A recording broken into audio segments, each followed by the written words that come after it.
কি করছিস? কি করছিস? ডিলিট করছি কি করছিস? আগে সব বাউন্ডারি কেন? আরে ভাই লোকটা দাঁড়িয়ে গেছে মধ্যখানে ও সরে যাও। হয়ে গেছে সবাই তুলছে আমরা যেহেতু তুলেছি हम लोग देखा देखी सब चालू होगा।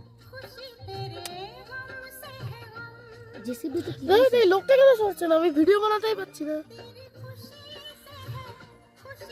বল না বল আঙ্কেল জি প্লিজ স্যার ঠিক আছে